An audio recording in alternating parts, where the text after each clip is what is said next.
a day after one of the easiest Tour de France stages in recent years, it would certainly be a chance for one of the most difficult. 4,300 metres to climb, 211 kilometres, and all of the stars knowing that they would have to be at their very best. But would it be a breakaway day? Would it be a day for the general classification? It could conceivably have been both. A stage set for an intriguing day of drama. The business end of this particular stage would be a hill zone that could turn to a hell zone. Starting out with lumpy roads, up and down for the first 100 kilometres or so, then into the categorised climbs, most of which would come in the final 50 kilometres of the stage. A first finish in Le Lioron, right in the heart of the Massif Central, since Greg van Avermaet won in 2016 and took the yellow jersey. Tadej Pogacar was in the yellow jersey this time. Just over half a minute his lead over Remco Evenepoel. And Romain Bardet on the front row. He was the home rider, riding in this region for the final time in his career at the Tour. Flag was waved and we were expecting a very, very big start. That's exactly what we got. The attempts to form a breakaway would go on, and on a little further. Lots of different riders getting up the road. Many big names and stars, but some were suffering. Rumours of illness at Cofidis, with Izagirre being dropped. Renard as well. Right, not feeling great either for Bahrain, who turned up wearing masks, and several riders in separate cars. Izagirre and Renard would fail to finish. At the front of the race, Carapaz would be the latest to try and get away. He'd be joined by several other riders, including Oyer Lascano. UAE Emirates, though, with just a few riders up the road, already decided that they wanted to take control. 4 French chasers got on to the 6 riders there, and there'd be 10 brave souls trying to hold off the peloton. Behind a brief calm, but it would not last long. Tim Wellens and Niels Pollitt went to work.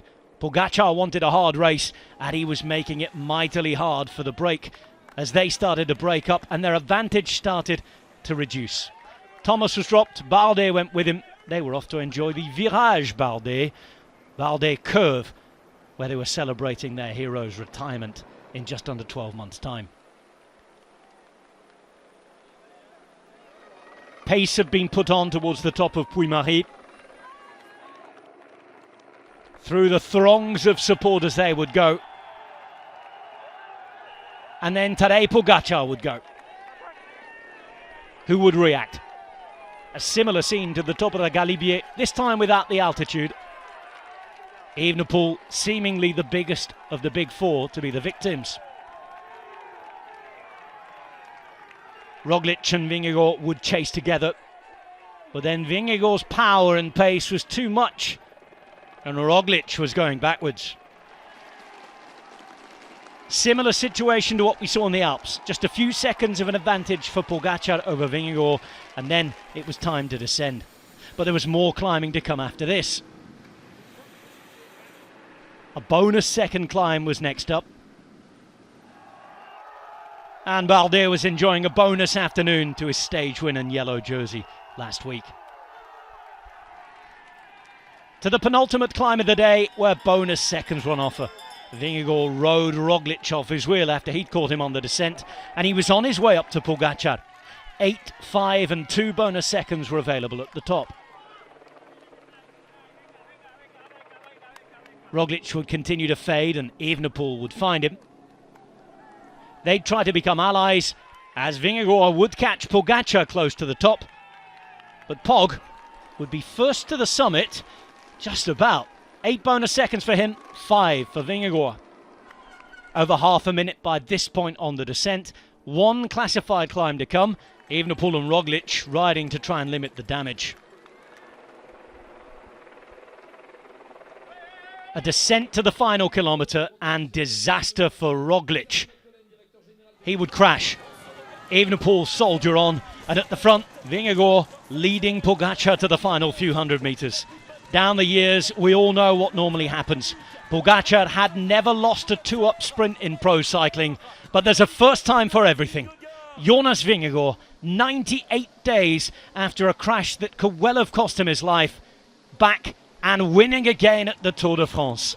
An emotional victory, and one that will do quite a bit of damage to the morale at UAE Emirates. 26 seconds back to Evenepoel then. Roglic coming in almost a minute down, but the 3 kilometre rule was in operation, and the commissaires ruling that he would take the same time as Remco Evenepoel. What a victory for Jonas Vingegaard. Visma Leasebike very much in it. The Dane couldn't believe it. He better had, because he's right in the game for this Tour de France.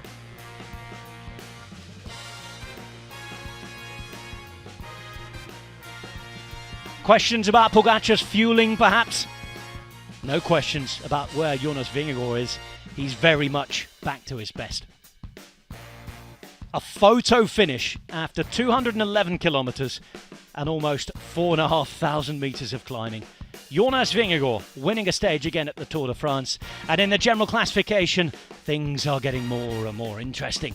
Pogacar still in charge, but behind it's changing. He's still in the yellow jersey, his lead changed, and those behind him bunching up. Next up at the Tour, another journey south. Could be a sprint day, but there's more climbing to come. Look out for the wind as always. This Tour de France on its way now to the Pyrenees at the weekend, and everybody starting to think a little bit more about that big GC battle.